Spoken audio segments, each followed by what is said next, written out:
ನಾಯಕರಾಗಿರೋರು ನನಗೆ ನನ್ನ ಆತ್ಮೀಯ ಸ್ನೇಹಿತ ಕುಮಾರ್ ಮುನಿಯವರ ಮೂಲಕ ಪರಿಚಯ.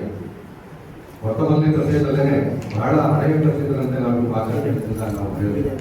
ಮತ್ತು ಯಾವತ್ತೂ ಉಂಟಾದಂಥ ಆತ್ಮೀಯತೆ ಇವತ್ತಿನವರೆಗೂ ಅದು ಹಾಗೆ ಮುಂದುವರೆದು ಬಂದಿದೆ.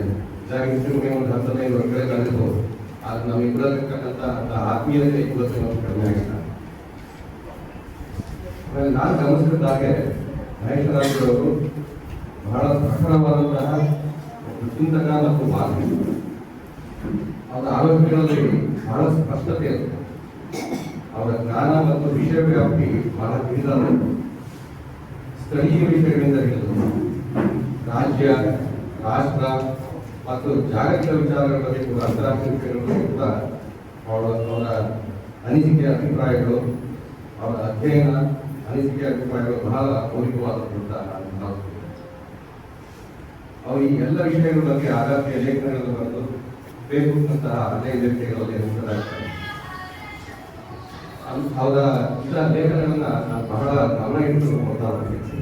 ಯಾಕೆಂದರೆ ಅವರ ಆ ಲೇಖನಗಳನ್ನ ಅದನ್ನ ವ್ಯಕ್ತಪಡಿಸಿದ್ದೀನಿ ಕೂಡ. ಯಾವುದೇ ನಮ್ಮ ರಾಜ್ಯ ಮಟ್ಟದ ಪತ್ರಿಕೆಗಳ ಸಂಪಾದಕೀಯಗಳಂತೆ ಅಷ್ಟೇ ಮೌಲಿಕವಾದಂತಹ ಲೇಖನಗಳು ಅವರಾಗಿವೆ. ಆದರೆ ಆ ಪತ್ರಿಕೆಗಳ ಸಂಪಾದಕೀಯಕ್ಕಿಂತ ಹೆಚ್ಚು ಪ್ರಾಮಾಣಿಕವಾಗಿ ಮತ್ತು ಹೆಚ್ಚು ಅರ್ಥಗರ್ಭಿತವಾಗಿ ಕೂಡ ಇರುತ್ತೆ.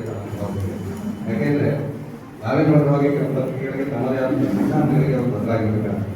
ನಮ್ಮ ಸಿದ್ಧಾಂತಗಳ ಬದ್ಧತೆ ನಮ್ಮ ವ್ಯಾಖ್ಯಾನಗಳು ಇಲ್ಲೇ ಇರೋದ್ರಿಂದ ಅವರ ಲೇಖನಗಳು ಹೆಚ್ಚು ಅರ್ಥಪೂರ್ಣವಾಗಿ ಮತ್ತು ಹೆಚ್ಚು ಅರ್ಥಗರ್ಭಿತವಾಗಿ ಹೆಚ್ಚು ಪ್ರಾಮಾಣಿಕವಾಗಿ ಇರ್ತಾರೆ ಅಂತ ನಾವು ಭಾವಿಸ್ತೀವಿ. ಹಾಗೆ ಅವರ ಬರವಣಿಗೆ ಕೂಡ ಬಹಳ ಆಕರ್ಷಕವಾಗಿರುತ್ತೆ. ಒಂದ್ಸಲ ಓದೋದಕ್ಕೆ ಹೇಳಿದ್ರೆ ಯಾವ್ದಾದ್ರು ಒಂದು ಲೇಖನವನ್ನು ಮಧ್ಯದಲ್ಲಿ ಎತ್ತಿರಬೇಕು ಅಂತ ಅನ್ಸೋದಿಲ್ಲ. ಕೊಡ್ತಕ್ಕಂಥದ್ದು ಕೊನೆಯವರೆಗೂ ಅದು ಓದಿಸ್ತಾ ಹೋಗ್ತಾರೆ.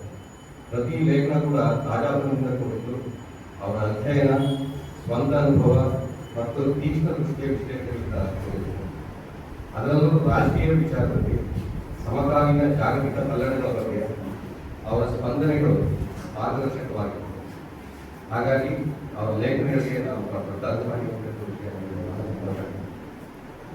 ಪ್ರತಿಯೊಬ್ಬ ವ್ಯಕ್ತಿಯ ಜೀವನ ಕೂಡ ಒಂದು ಪುಸ್ತಕ ಇದ್ದಾಗಿದೆ. ಆದರೆ ಎಲ್ಲರಿಗೂ ತಮ್ಮ ಅನುಭವಗಳನ್ನು ಅಕ್ಷರ ರೂಪ